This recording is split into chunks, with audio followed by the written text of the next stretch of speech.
بسم اللہ الرحمن الرحیم۔ السلام علیکم۔ آج کا موضوع ہے افضل ترین دن اور ساعت اجابت۔ تمام دنوں میں افضل ترین دن جمعہ کا روز ہے۔ جمعہ ہفتے کے ایک دن کا نام ہے۔ اس دن کو جمعہ کہنے کی 3 بڑی وجوہات بیان کی گئی ہیں۔ نمبر 1، جمعہ کے دن حضرت آدم علیہ السلام کی تخلیق جمع اور پوری کی گئی تھی۔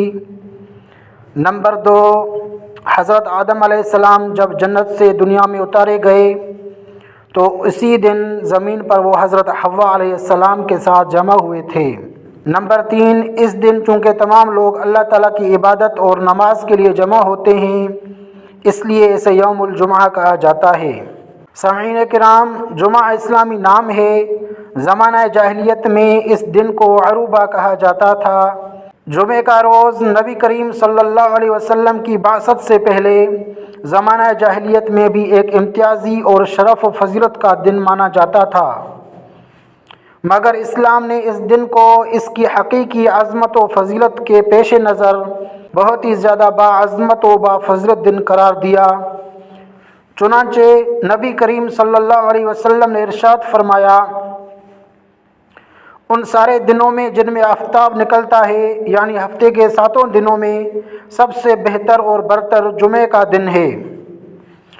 جمعہ ہی کے دن آدم علیہ السلام کو اللہ تعالیٰ نے پیدا کیا، اور جمعہ ہی کے دن وہ جنت میں داخل کیے گئے، اور جمعہ ہی کے دن وہ جنت سے باہر کر کے اس دنیا میں بھیجے گئے، اور قیامت بھی خاص جمعہ ہی کے دن قائم ہوگی۔ حضرت اوس ابن اوس ثقفی رضی اللہ عنہ سے روایت ہے کہ رسول اللہ صلی اللہ علیہ وسلم نے ارشاد فرمایا کہ جمعہ کا دن افضل ترین دنوں میں سے ہے۔ اسی میں آدم علیہ السلام کی تخلیق ہوئی، اسی میں ان کی وفات ہوئی، اسی میں قیامت کا سور پھونکا جائے گا، اور اسی میں موت اور فنا کی بے ہوشی ساری مخلوقات پر طاری ہوگی۔ لہٰذا تم لوگ جمعہ کے دن مجھ پر درود و صلوات کی کثرت کیا کرو، کیونکہ تمہارا درود و صلوات مجھ پر پیش ہوتا ہے اور پیش ہوتا رہے گا۔ صحابہ کرام رضی اللہ عنہم نے عرض کیا کہ اے اللہ کے رسول، آپ کے وفات فرما جانے کے بعد ہمارا درود آپ پر کیسے پیش ہوگا؟ آپ کا جسدی اطہار تو قبر میں ریزہ ریزہ ہو چکا ہوگا۔ آپ صلی اللہ علیہ وسلم نے ارشاد فرمایا، اللہ تعالیٰ نے پیغمبروں کے جسموں کو زمین پر حرام کر دیا ہے، یعنی انبیاء کرام کے اجسام قبروں میں صحیح سالم ہوتے ہیں۔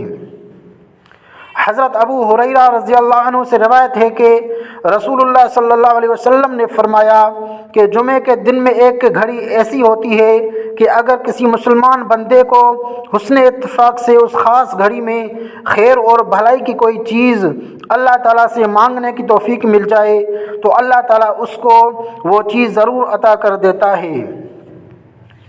اللہ تعالی ہم سب کو قرآن و سنت اور صحابہ کرام رضوان اللہ علیہم اجمعین کے نقش قدم پر چلنے کی توفیق عطا فرمائے۔